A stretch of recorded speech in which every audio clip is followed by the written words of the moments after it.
In this episode, we will be talking with artist Sharon Norwood.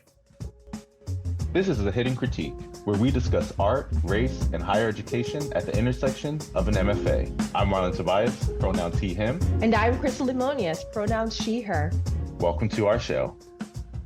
Here on The Hidden Critique, we provide strategies on how to survive grad school and the art industry post-graduation. But we also want to provide a platform to spotlight some brilliant artists. They're doing some amazing things in their career, and we have a wealth of insight from them on what it means to be a professional artist. Yes. So today we are talking with Miss Sharon Norwood. And just to give a little synopsis of all of the great things that she is doing and who she is a Jamaican-born Canadian artist who creates works that speak to social issues regarding race, gender, beauty, class, and labor. Her practice explores her identity as a Canadian Caribbean woman living in the South. Norwood's work spans several media to include painting, drawing, video, and ceramic art. Most often, her works include found objects, which become canvas for her intertwining curly lines. In these works, the curly line is not only a decorative, ornate mark that speaks to drawing, but also metaphor for the Black body. Sharon's research explores issues of identity, where she uses the line as a way to speak about our relationships to post-colonial structures, systems of power, and their implication to collective suppositions about difference and what shapes our understanding of Black culture. Sharon actively participates in workshops, residencies, exhibitions, and presentations. In 2018, she earned a nomination for the Joan Mitchell Grant. Her extensive recognition includes numerous fellowships, academic features, and a diverse range of residencies, notably at institutions such as the Banff Center, the Gardiner Museum, the McColl Center for the Creative Arts, and more. Norwood's art has participated in exhibitions in the US, Canada, Jamaica, Korea, and Germany. Her work is a part of both private and public collections, including the National Museum of Women in the Arts in Washington, D.C., the Gardiner Museum in Toronto, and Washington and Lee University in Northern Virginia. So without further ado, Sharon, welcome. Welcome. Thank you. All right. So before we get into the nitty gritty of everything, we want to start with a simple question because mental health is important in life, especially when you're living that artist and entrepreneur lifestyle. Sharon, how is your heart? My heart is feeling pretty rested and pretty ready for the world, I'd say.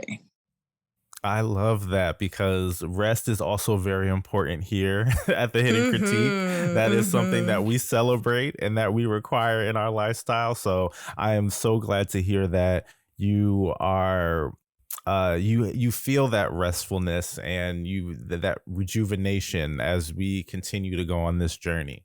How about you, Chris? How's your heart? My heart is feeling very energetic. I woke up this morning and added some music to my playlist. And at the top of it has been Point and Kill by Little Sims. And I'm just feeling real bold and ready to take on a lot. Yes. Come on, bold. Yes. How about you, Marlon? How are you feeling today? How's your heart? My heart is anxious in a good way. This coming weekend, I'm going to be doing some traveling, and traveling is always a source of a reset and rejuvenation for me. So I'm glad to kind of get away for just a couple days, check out some new scenery, and reconnect with some old friends, and also explore the Midwest a little bit more. So okay.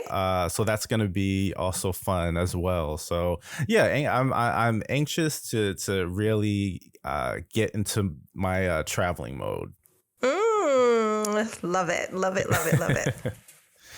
Definitely. Yeah. So, let's get into it. So Sharon, your work, just looking at your work, I can't help but have an emotional response to it, celebrating the coils that is traditional Black hair.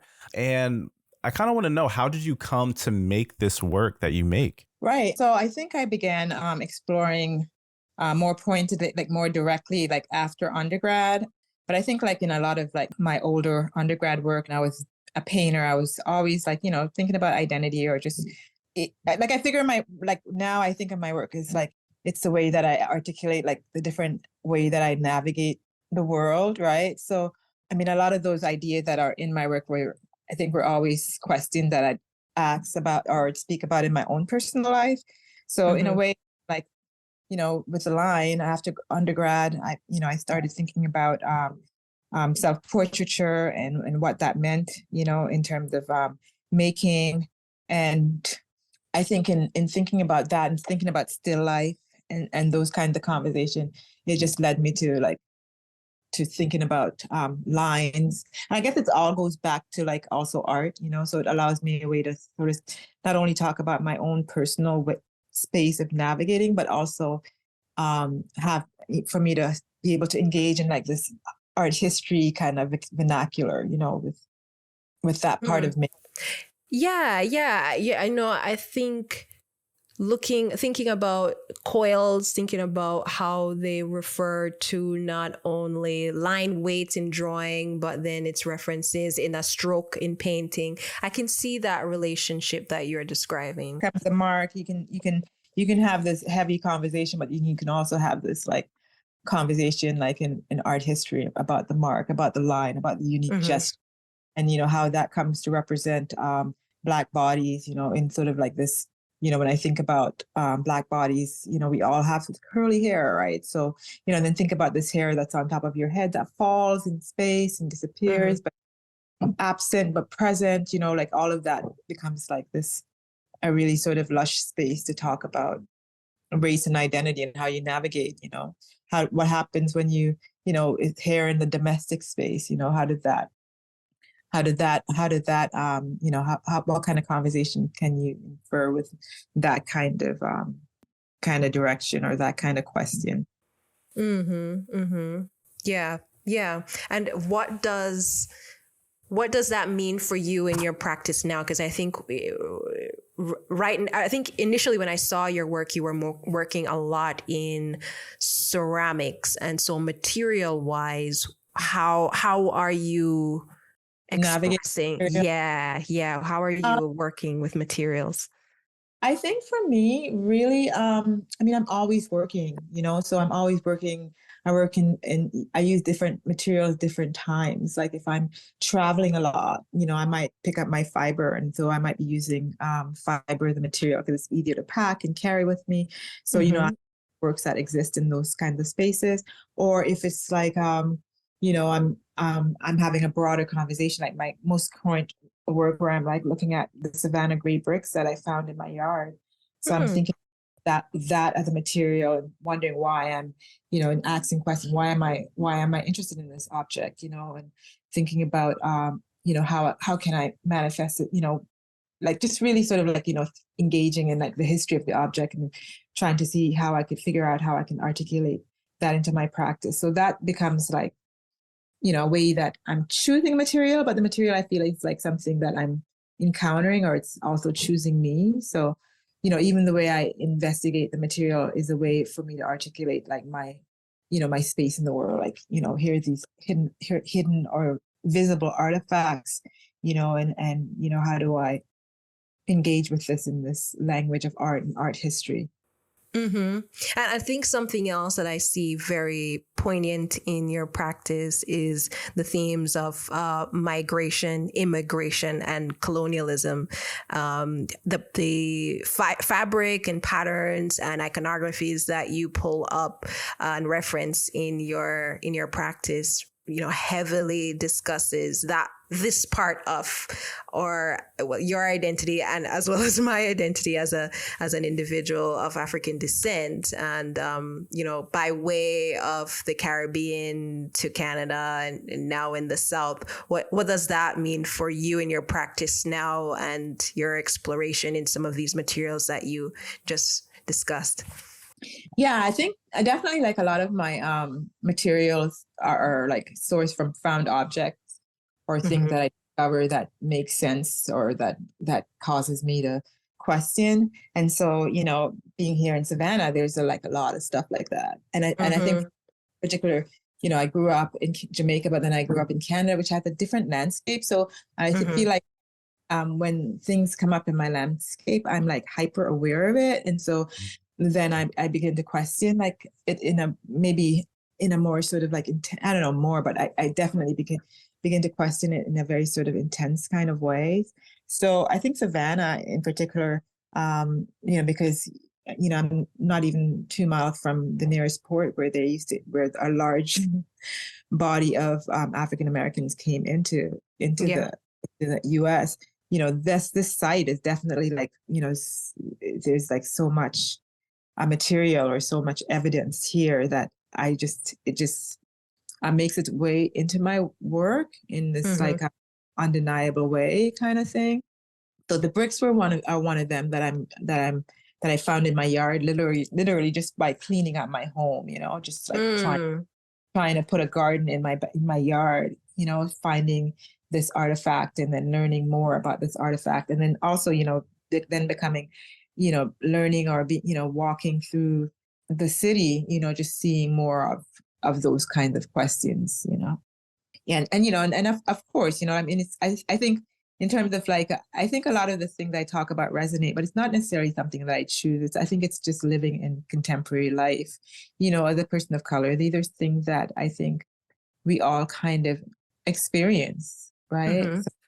So me putting it in my work and other people, like it resonating with other people is because I think we're all experiencing this thing in this time, it's not, I mean, it's not isolated. It's not isolated. Like, yeah, like all of my hair falls on the ground, and your hair falls on the ground, and we look at it and it's a cat, it's a sculptural object on the ground that we can like think about, our bodies, in relationship to this thing and in relationship to space. That's something that we all kind of think about. And I think that's like a political kind of space, even that very sort of like very sort of innocent act of hair falling,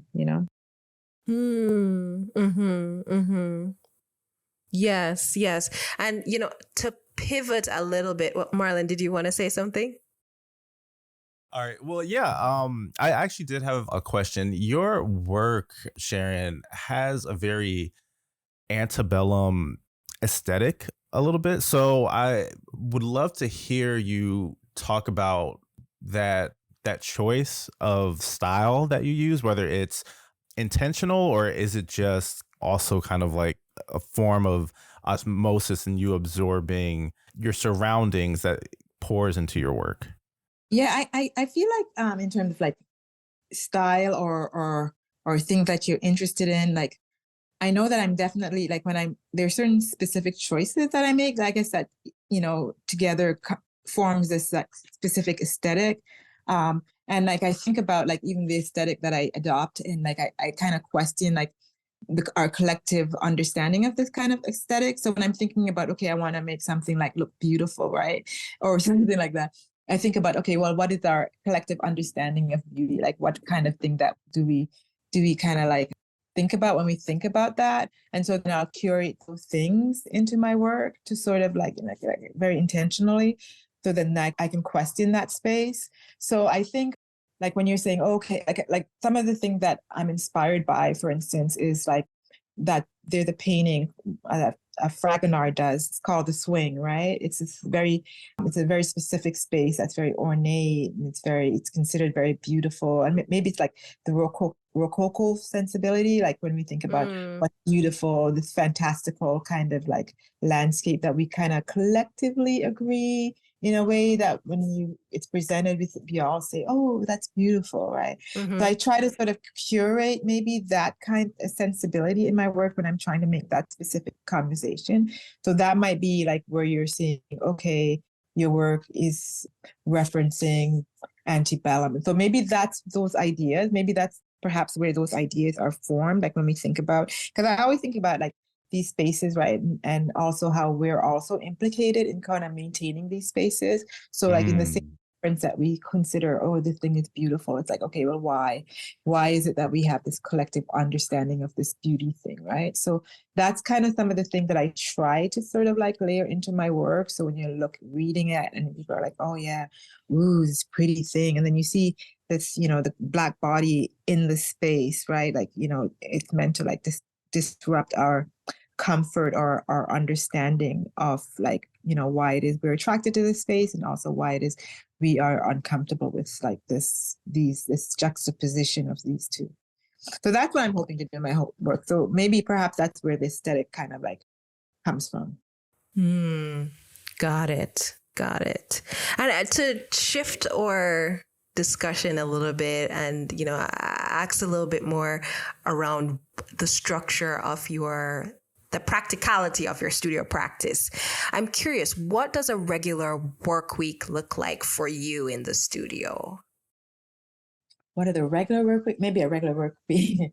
Yeah, like walk us through your Monday through Friday. You get up, you drink coffee, and then no, I'm kidding. I mean, kidding, not kidding. Like, what does it look like? I'm curious. Right. So it depends on what I have going on. Like if I have like exhibitions or deadlines or whatever I've got going on.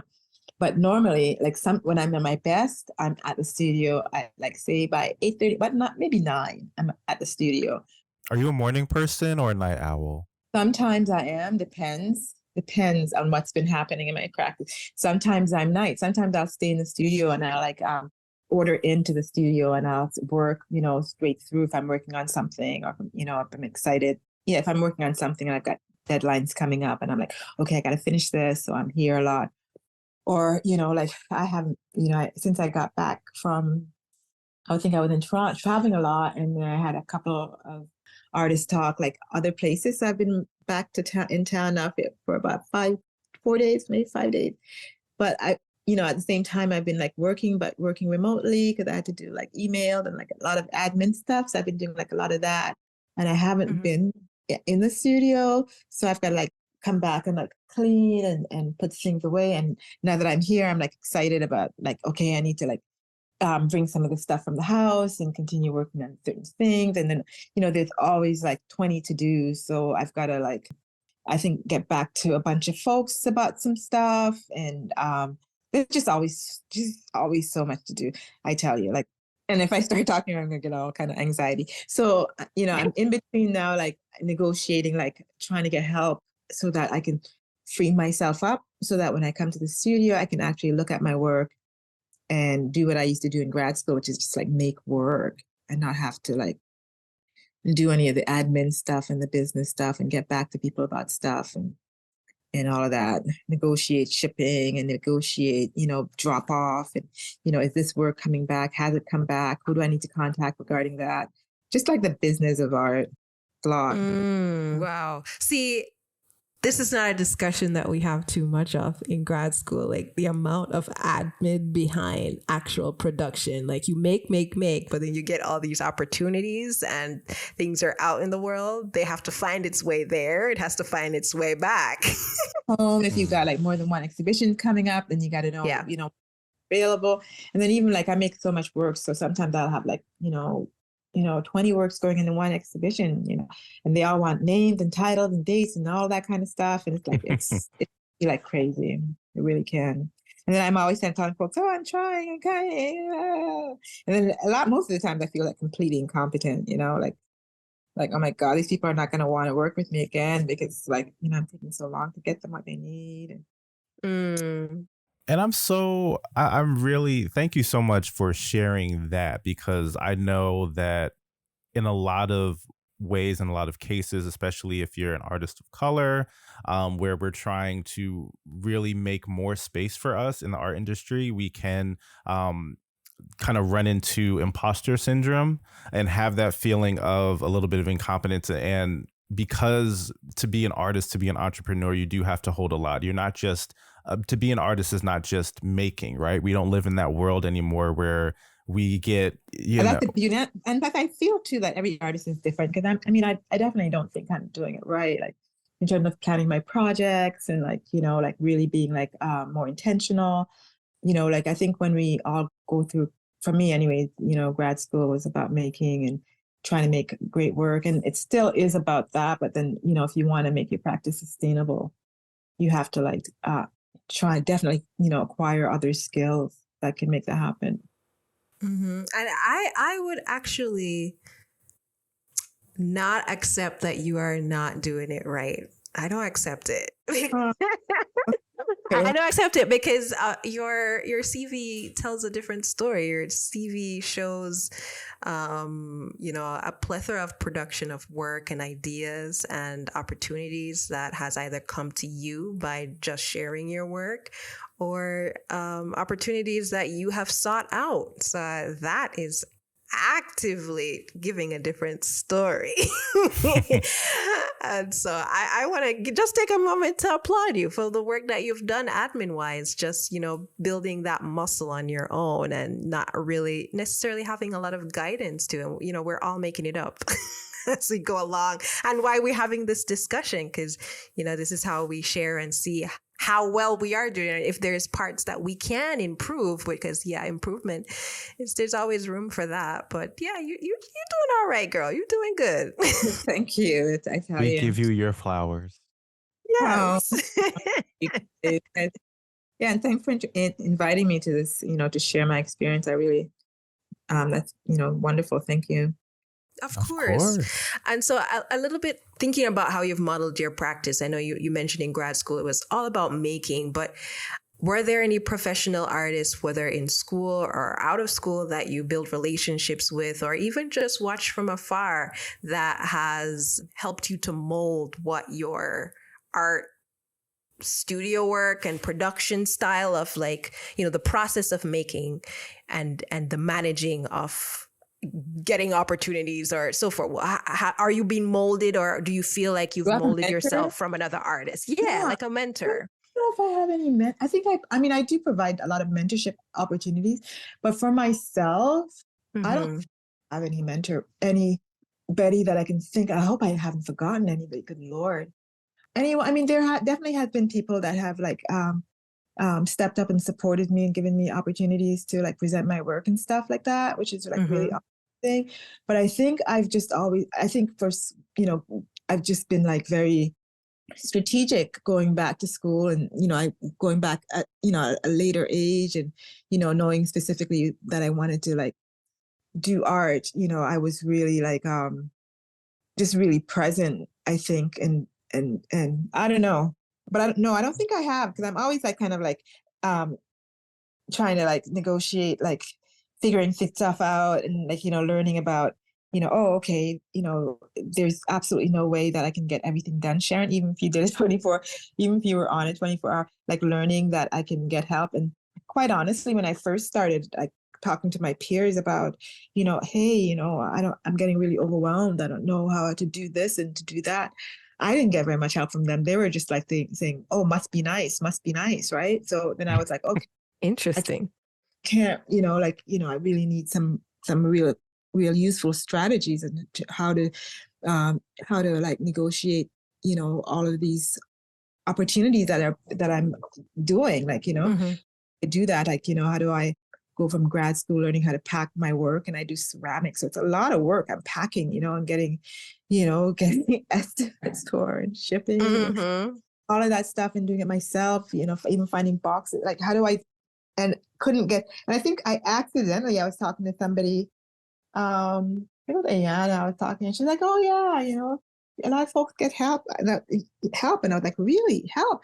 Okay, well, what does that look like? And having to investigate for myself, okay, what does help look like? And just trial and error, getting help and paying people and getting the help, and then learning how to even still negotiate, what kind of help I need, and being able to convey that in a very clear, concise way, and being professional about it, so folks can give me the help, and all of that stuff. That's just all growing and learning and making a mistake and paying people and not getting, and all of that mistakes, and so that I'm still very much in the process of learning how to do that, and even just negotiate for myself, learning to ask for, some, not giving away my art, for instance, not giving it away free, and learning how to, just negotiate, what you can do for what and how much just all of it. Yeah. I don't think yeah. I still don't. And I feel like I still make a lot of mistakes, but, I'm, thanks to podcasts like this and like, trying to ask people, the right people who are generous with information, Yeah. who can share, who doesn't mind sharing. And I've had like part-time mentors and folks that I've met that have like given me like, advice about stuff. Now that's a new term, part-time mentors. Can you mentors? What does that mean? Who you meet and you have like a quick conversation, but they're not there like to, maybe if they've got their own thing going on, so you can't really like, take their time up, but you can kind of like. So I've had folks like that who said stuff like, Sharon, make sure you keep, one of this for yourself, or make sure you, I've had like folks who've like said stuff like that to me, but nobody really. I think we just, it'd be nice to be able to have that, but I think in my circle, I'm probably like the person who's giving out all the how to the nuggets. Yeah. Like, yeah, it'd be nice to get. Yeah. Now, I want to go back a little bit because you mentioned that you started grad school later. So what was the time in years between undergrad and graduate school? And how do you think that influenced your mode of working, right? Or influenced how you thought about your work? Well, I think first off, I think I've always been like real creative. So right on off the bat, I used to do graphic design. So I was a graphic designer for many years, like before I decided, but I was self-taught graphic designer for many years. So I used to do like, just everything you can think of that a graphic designer is mainly like, like logos, production stuff, brochures, newsletter, all that stuff. But then I wanted to go back to school. And I decided that I wasn't going to go back to school for graphic designer because, I was already doing that. So, but I wanted to learn how to paint. So I used that as a way to go back to school. But funny enough, like a lot of my work now, I think a lot of it, the graphic design comes in a lot, because, I take my own photos, a lot of my drawings, I translate to vector and then utilize that in terms of like patterning and all of that kind of stuff. So I think I feel like utilizing that skill set that I had as a graphic designer, but I just don't do, I did my own website. So a lot of it allowed me to like, and then when I went back to school, of course, for for design, for art, I think that kind of adds to like just my whole creative kind of way of navigating the world. Mm-hmm. And as you bring in your utilizing the skill of graphic design and the admin part of the both planning and then and to create work, but then also the maintaining of websites and so forth. Website, the business part of it. And how? Even just, go ahead. I was like, even like now, like, my use of custom decals or, some of my earlier digital collages, it's still there. My use of the computer to make work. I mean, that's something that's still very much a part of my practice also. Like completely interdisciplinary, I think, at this point, right? Right. And how is that informing how you are also doing self-promotion of your practice? Like, I know I see you very visibly on Instagram, and that's the only platform I'm really using. But what are your strategies in that? I mean, I don't think I really have very much strategy in that. I mean, definitely. I mean, I probably should be have a little bit. I do. Right now, I have a Instagram page, which, it's pretty much, and I think I have Facebook, but I don't really use that very much anymore. In fact, but I think I've always kind of lived. I've never lived in New York or Miami or any of the big places, where art is such a center, front and center. I've always lived like, I was in Tallahassee, right, for grad school, remember, and then I was in Tampa Bay when I was doing my undergraduate, and now I'm in like or something. So I mean, like the only way that for me that I've ever had to get my work out was through social media, whatever, and so that's probably where most people who know my work or know me probably have encountered me through that. And, me trying to build community through whatever social media platform I am on at the time. I think earlier in undergrad, it was a lot about Facebook. So I think that was the early days. I was able to really connect with a lot of artists there. Mm-hmm. And, I'm doing it on Instagram. I don't think I do it particularly well. Mm-hmm. I think maybe where I probably, maybe it's a consistency of doing it is perhaps what inspired folks about my profile, maybe. Got it. And what But are yeah, some things that you like to post usually? what do I mean, I definitely, I keep, I use my Instagram as a way for me to keep track of the exhibitions that I've done. Cause a lot of times I don't get a chance to update my, my CV right away. So that becomes a place I can go to and say, okay, which exhibition was I in? Or sometimes I'll use it also to share some of my work that I'm really proud of. I'll put some of that on there so that I can have images of my work. I think I was, if I'm doing something, I think I just did my second art fair, thanks to the Next Contemporary, my girl Farnoosh, in Toronto. And so I wanted to share about that. And Congratulations. Thank you. You're and then welcome. of course, whatever kind of stuff I'm doing, I try to share that because then, it becomes a record of what I'm doing and allows, a way to keep track of stuff too. So slow for me to update my CV. So that sounds like a really good strategy is let me post this so I can refer back to it when I do get to my CV to update it. Connect with them and to have them maybe connect with me as well. So I do that. It becomes a way to kind of build community, right? Right, Yeah. absolutely. And in the breadth of building community, what type of opportunities have you successfully acquired through Instagram specifically, since that's the mode that you've been working mostly with? I mean, it's hard to really say, but I mean, I continue to my practice continue to evolve, and definitely if opportunities continue to come my way, when you sometimes I'll ask folks, oh, how did you hear about my work? And they'll say, well, this person told me about your work, and then that person is somebody that I've met online, on Instagram.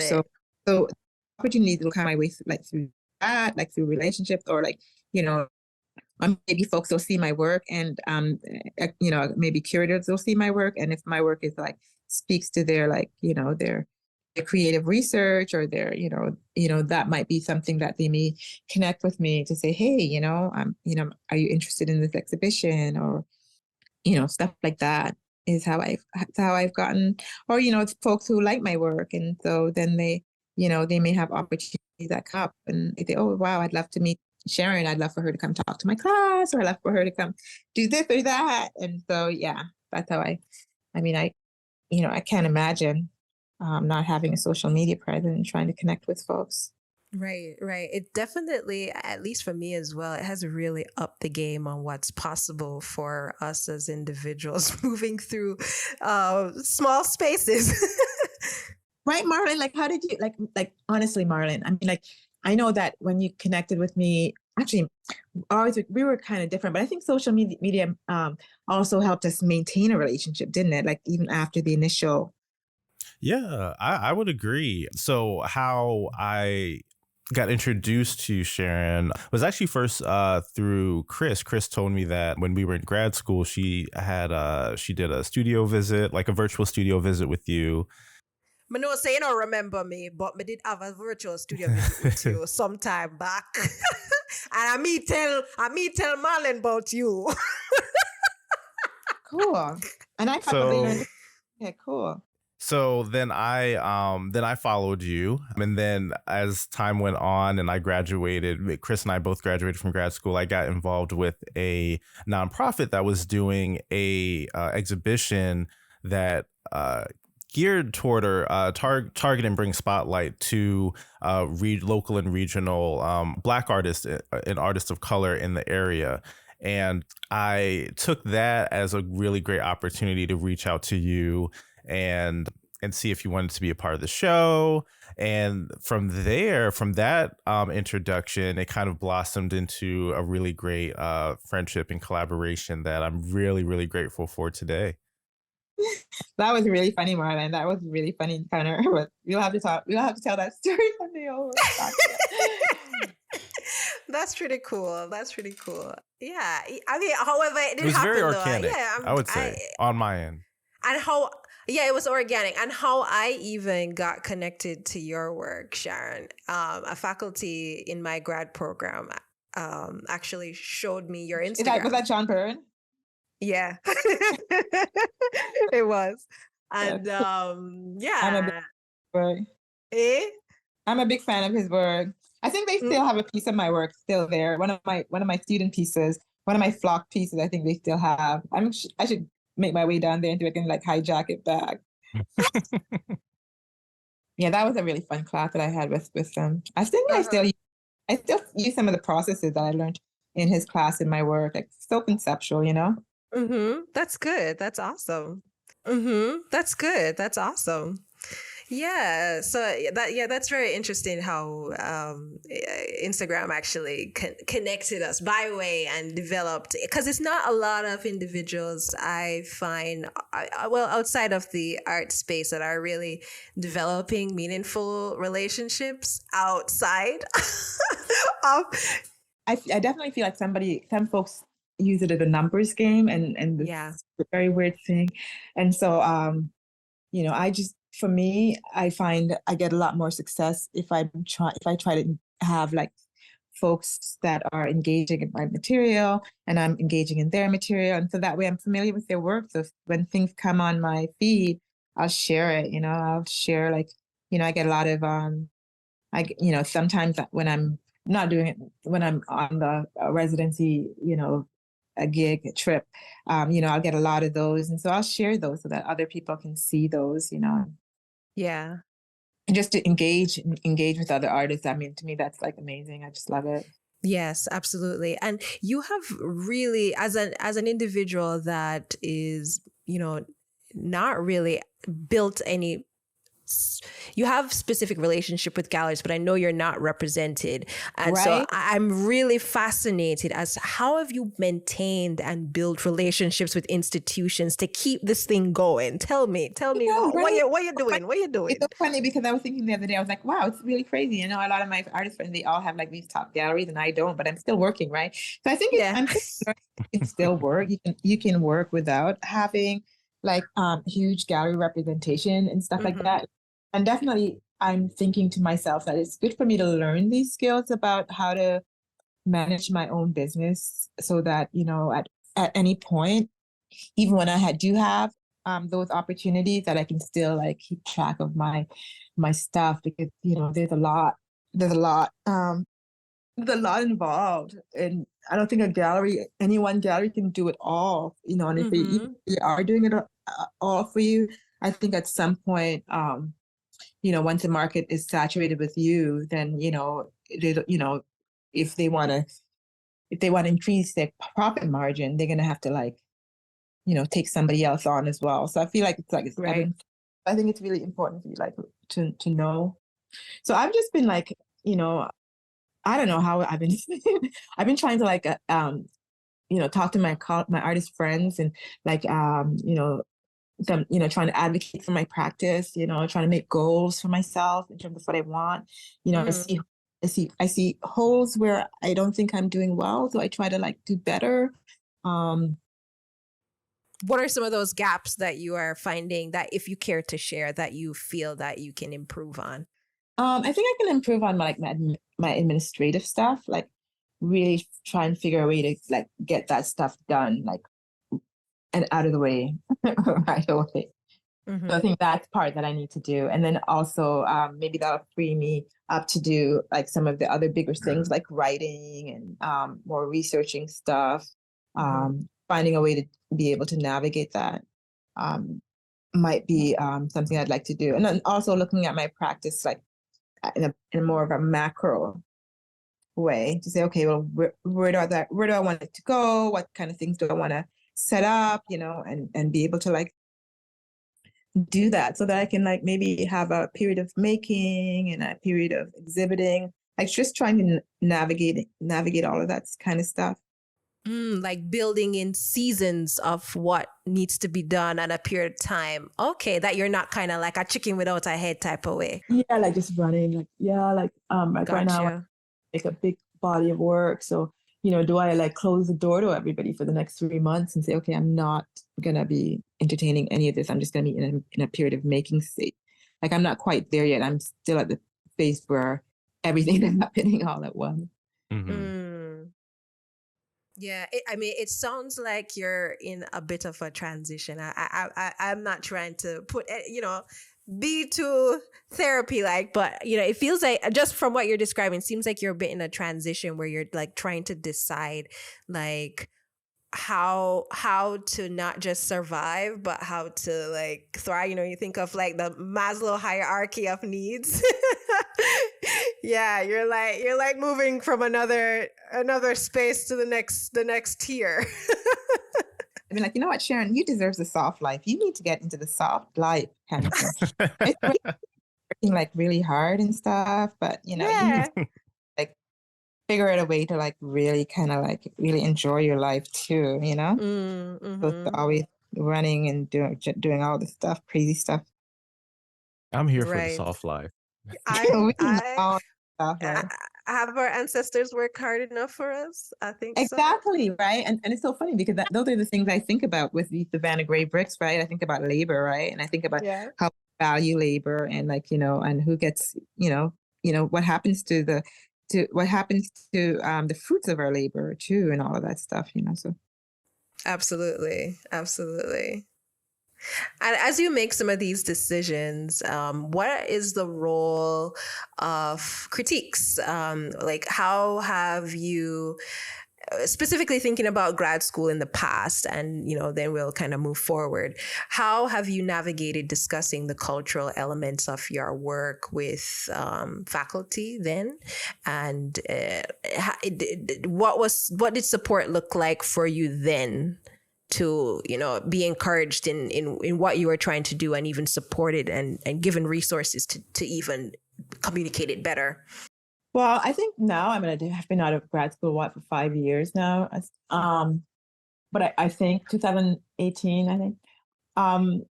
Wait, so I just want to recognize the time period, right? You've been out of grad school 5 years, and your CV is quite illustrious. Like that, all of that work you've done in the span of 5 years after grad school is 18, 19, 20, 21, 22, 23.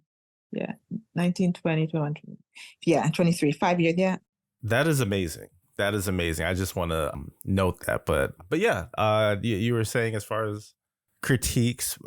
Yeah, like when you say critiques, I mean, in grad school, I was in the space of critique, right? Where folks come and challenge and question and stuff like that.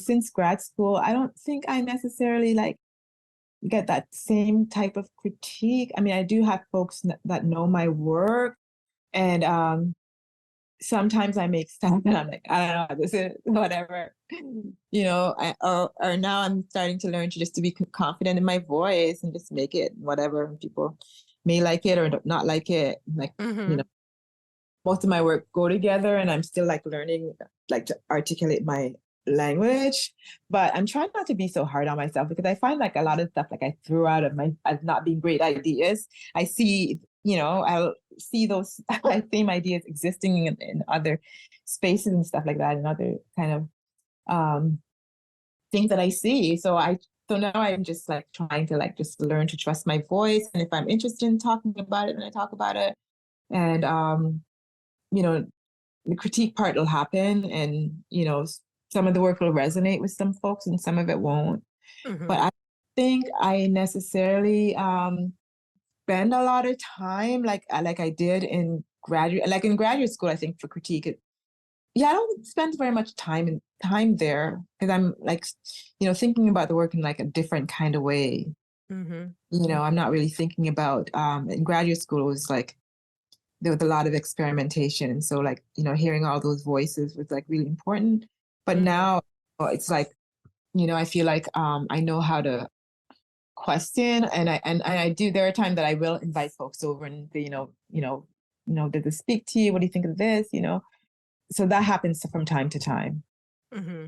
Yeah, how often is that? Because that is when thinking about critiques, right? And thinking about grad school, you have people within arm's reach to reach out to and kind of have these impromptu critiques as well as the scheduled organized critiques by the department. So how often is it that you do kind of reach out to people now that you're out of grad school, now that you don't have this community of people concentrated in this one area to just kind of hop in your studio and check things out? So how often do you reach out for those? I think when I first came out of grad school, that was a really important topic and conversation that I had. And so at the time, I had a group of some folks that came out of undergrad with me that was very familiar with my work. And then I also, some of my art history professors. In fact, I have a couple of them that still send me articles and stuff like that and readings every now and then about my work, which is really lovely. But a lot of the work that I've been making now, because I feel like I'm re-articulating this current theme that I'm working with. So I'm still investigating the specific themes, right? So like in terms of critique, there's not really critique that's necessary. Maybe if it's like a new body of work or something I'm experimental with, then I'll like invite someone in to come and look at that work. But I think for the stuff that I'm making that I'm like, okay, it's still an extension of this idea, then I don't require as much critique. And my work takes me so long to make, so I'll make like a little bit, and so that I'll get the feedback that I need, and so then the rest of the making of the larger body of work is just happening it can happen in a space without critique, Mm-hmm. Mm-hmm. So that's kind of like how I've been able to navigate it. There's if I have a work that I'm like really not sure of, then I'll invite some of my friends that are art historians, and I'll invite them to come and look at the work or I have some artists, some other artist friends here, and that I'll invite to come and look at the work and give me some feedback that way.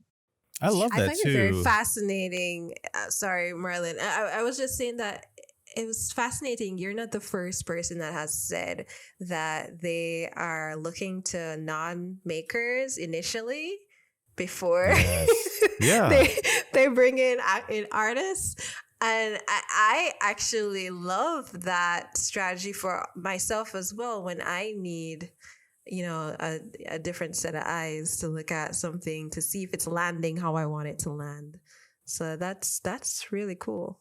Yeah, like I find that art historians are really good because a lot of times, they come from a very art history kind of background, so they can help me frame my work within certain context, or they may be thinking about the work within a specific kind of space that can help me sometimes make like larger association that maybe I hadn't considered, or maybe so I get like a wide variety of like kind of rich, and then for sure folks who know my work, then they know they can kind of give me like different suggestions and stuff. Mm-hmm. Yeah, to me it sounds like you are really interested and informed to make strategic decisions that are guided by concept. Yeah, I think so too. Mm-hmm. I think so too. So how did you learn to discern critiques that are useful and critiques that can kind of fall to the wayside? Yeah, I think definitely. I mean, I think that harks back to my graduate school, because I think now, for me, I try to think about the studio space being like a very sacred space, and I think about the energy that I want in my studio. Yeah. So if someone in my studio space keeps stressing me out and stuff like that, they're not going to invite me back. Yeah. They're not going to be disinvited, denied. It's not going to happen. But I think in graduate school, for me, graduate school was a very different experience because I think it was very highly competitive. And I went to a school that, I got a lot of stress. I mean, I was a very high achiever school and I got stressed out. I mean, my faculty, folks weren't always very, I think, very supportive of my work. And I think now they are more so, and they're giving me lots of love and love them for it. But I got a lot of pushback about the work that I made. And it was just like always just like, it was just like really great. And at the time I took it until I was like, I was just like started like, I learned to have a voice. And some of the work that I made honestly came out of all of that stress. I think that pressure that I got helped me create some of the work that I created, because I was thinking about a lot of that stuff. I was thinking about permissions and what permissions means to Black people, Black bodies, and like just a lot of it. Just really was a little bit intense, but I think it helped me think about the work in a very specific way. And a lot of that pushback from grad school and frustration in grad school actually helped inform, a lot of the things that I make. Let me stick a pin on that for a second. So this is just a question that come to mind as you mentioned this, because I think we all have communicated a level of stress that grad school has developed. Do you feel that this almost like a hazing process that takes place in grad programs, you feel that it is necessary for our growth? Do you feel, what are your feelings around that, and maybe thoughts? I think every graduate program is very different. And I don't know, I think it's made up of different personalities. And it's good if you can go there and you can find someone who connects with your work and who can really help you. I was fortunate that I did make like, it's like almost going to a residency almost, you go with 20 people or whatever. But if you can make like 3 or whatever, a handful of real kind of very sort of great support, then I think that's really wonderful. It's great if everybody supports your work, but a lot of times that's not going to happen, right? Yeah. So I think for me, that's what I found. And so, in my graduate experience, there were just a lot happening. You're just dealing with so many personalities. Being in the South, I felt, there was a lot. There was a lot of stuff happening, having to navigate, me being just the dance that happens in the South. A lot of that frustration ended up going into the work. So in a way, it kind of made my work stronger. I don't know if I went someplace else that didn't have that sort of, that thing. I don't know how my work would be, how different it would be. I don't know. But I felt like a lot of that pushback or a lot of the lack of support that I felt I was getting, or, the sabotage or whatever it was I was feeling at the time. I think a lot of those frustrations like really just went into the work that I was making and helped me articulate what I wanted to say in my work. Mm-hmm. Got it. And I think a lot of times those spaces mirrors, they're like small little thing of a larger of what we all deal with on systemic things, that you deal with, being the first, person of color there, being, the way the folks view the work through that lens, At the time, I think I was getting a lot of attention for my work. That made it even more difficult, because then you get quite, it becomes it becomes it's a weird thing. You don't get the support again like you think you should get, or you expect to get. You may get a little bit more challenge or question, or just stuff that just feels not helpful. Mm-hmm. Yeah, definitely. Well, I want to kind of take another pivot and talk about something that a lot of artists are still trying to find their way around, which is finances. So you are not represented by a gallery. So the sales of your works, do the sales of the works help fund your lifestyle? Or do you find yourself having to kind of pick up other projects to make ends meet? So I think when I first finished grad school, I thought I was like, okay, yeah, I'm going to try and get a little part-time thing. 15 hours a week turned into 20. It was crazy. So I was like, nah, that's not going to work. Pretty much, how I fund my my practice is through just everything that I do as an artist, really. I do workshops, I get artist fees, I do commission, sale, write grants, I get fellowships, I do mentorship opportunities, I do programs, I get paid through residencies, and all of those things. Those are all the things that I do that really helps to kind of keep my practice sustainable. I always advocate for myself, whether I'm doing a talk or anything I'm doing, I ask for, are there fees? what's the budget? Because, this is how and then of course, being able to be, definitely, I've always been like financially, or not all, I guess pretty much, I'm pretty good at personal finance. I think I'm pretty okay with it. So, learning how to like live within my means and how to like, budget my stuff is like all part of how I'm able to like make it happen, make sure I price my stuff accordingly. And how was that process? How long did that process take for you to come to a comfortable place on how to price your work? I think I'm still asking those questions. I mean, I feel like it's ongoing. I was talking to my friend. I was like, oh, I would love to have sell my work for $15,000 or 20. And she was like, well, why don't you make a $15,000 piece? And I was like, oh, yeah, right. Of course. Why don't I? Right. So, I mean, like, so it's like that, like I think about my work and I think about the fact that I want to make my practice sustainable, and deciding that if, these are what I need to charge in order to make that happen. And so if folks want my work, then they're going to have to pay this amount, right? That's how much it costs. Mm-hmm. And I do have different price points for folks who are interested, but like, definitely making sure that I price my work so that I can, that I can live, I can not give it away, cheaply, like, and then believe the work should go up, the value should go up. Mm-hmm.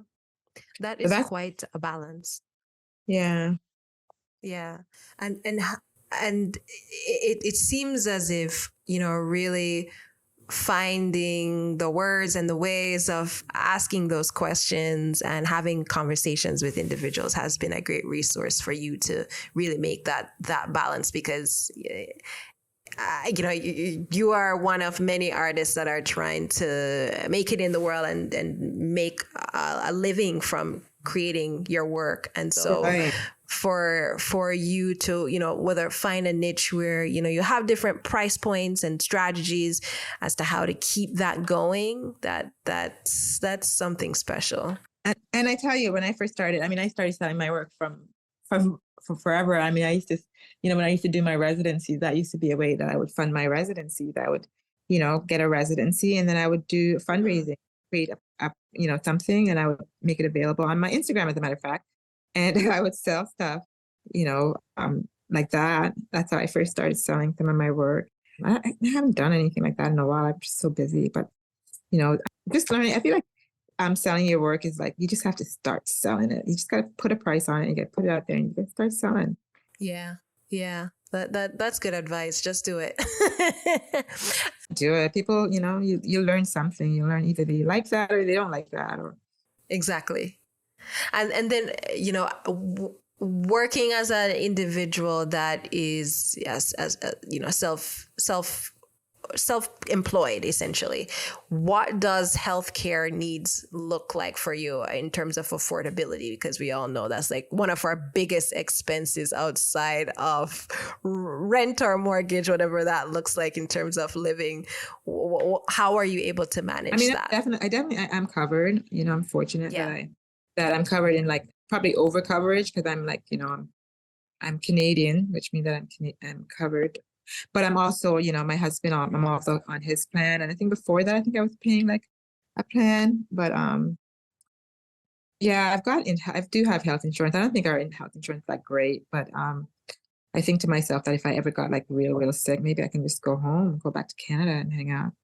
So that's something that like I don't really like have the particular anxiety that maybe most Americans might have, because they don't have that option if they get really sick. I feel like I have that option. I don't know, maybe I don't, but I feel like I do have health care, because I'm part of a relationship, and my partner is very supportive. So we're fortunate that we do have health care for me. So that helps. I know that's why a lot of folks, that's what prevents like a lot of artists who are American artists from really going after being a full-time artist, because it may mean that they're not covered. Exactly. Having partners helps. Yeah. Especially partners with a more quote unquote stable situation. Supportive, and who can don't mind a 9-to-5 lifestyle. And my partner, Yeah, that's true. I hate doing. I mean, just try, but he doesn't mind that, so it kind of helps us both out. Yeah. But I mean, I don't think I have great, to be honest. Like we have healthcare, but I don't think it's that great. The package is like really not that great. I'm always having to pay like a lot of copay every time I go in. I'm like, oh my God, what the hell? Mhm. And but as long as I stay healthy. Yes. Yes. You're in I a think good place. you are. And then, just to pull it away a bit from the consumerism and then the capitalist endeavors of both running a business as an artist and the very, self-indulged expression of making work. What do you do what do you currently do that is not work that is for sale, but is just for creative enjoyment and self-nourishment? Do you have something that you... Well, I have artwork that I create I think all the work that I create, all my artwork that I create, that. I mean, I mean, I move between mediums. So, maybe I'm like right now, as we're doing this talk, I get to work on some embroidered pieces, which is, to me, creates that fulfillment and enjoy. Like when I make work, I'm definitely not making work for a market, say, right? So I make the work that I speak to, and then if it comes out really lovely, then I put it in, I put it in the market, right? So I have a lot of work in my studio that I make that doesn't really get a lot of light, right? But it's or work that I've been working on for like substantial amount of time with no way of knowing how it's going to show or if it's going to show or if folks going to be interested in it. But, it's something that I just want to, I'm compelled to have this conversation. So I make it, like even these embroidered make the work that speak to me. And then I look around and then the work tells me, that's what I think. And the work tells me what it wants to be. So because of that, I'm always working in these different projects. Because maybe a curator might see a specific body of work that I'm working on, and they may be interested in putting that in a show, and that might be determined. Okay, I'm going to be spending more of my time on this work, but in and around that, I still spend time with some of these other works that that I make that I hope that maybe a curator will see and will be inspired and want to put it in an exhibition. Beautiful. Well, Sharon, thank you so much for joining us and talking with us about your practice and all the things that encompass what being an artist means to you and what it looks like for you. I'm really excited for just if this is how far you've come in 5 years, I am ecstatic to see what 10 and 15 and 20 and 30 years is going to look like for Sharon Norwood, and what beautiful work and what also very meaningful and captivating work comes out of your hands and in your brain. So thank you so much for coming on and talking with us. Thank you both for having me. It was actually a lot less painful than my anxiety. We try to keep it chill. But before we let you go, I kind of want to give you, a spotlight, and want to give you the chance to kind of promote yourself. Tell us what's next for you. What's on? What's going down the pipeline for you? So I do have some projects coming up that I'm excited about. I think I'm going to be in Vancouver at the Story Art Gallery by January, I think. And I'm hoping that I'll be able to visit as well. I think they're really trying hard on that. And I'm trying to keep everybody happy that it happened. So that's something I'm doing. And I think I'm supposed to be in NCECA. So I'm working on some stuff for NCECA. Pray for me. That one's coming up faster than I can think. And then, of course, I've got a few other projects towards the end of the year, next year that's happening. But yeah, and hopefully learning how to manage getting help from my studio in a way that I can juggle everything that comes my way. Yeah. And how Wonderful. can we follow you? We talked about Instagram a lot. So tell us what's your Instagram handle? And if you have a website, please share that. I do have a website, which is SharonNorwood.com. And my Instagram, which is my favorite platform, social media platform, is Sharon Norwood Artist. And if you're an artist, follow me. I'll definitely follow back, especially if I like your work. Even if I don't like your work, I think I'll follow you back if you're like very work. Cool. I'll do that because I think it's, because I think, who cares if I like your work or not? I should still promote your stuff. Thank you, Sharon. Thank you. Thank you. Thank you, guys. Yes, thank you.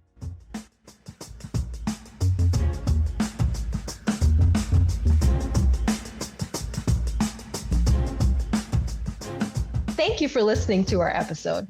The Hidden Critique is produced and hosted by us, Krystle and Marlon Tobias. Episodes are edited by Kirsten Pettifor. Original music composed by Cesar Presa.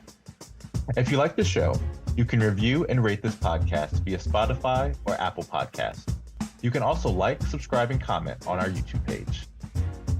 For exclusive bonus content, subscribe to our Patreon at The Hidden Critique. Or join the Hidden Critiques Discord page to engage directly with us, the host, and build community with fellow listeners.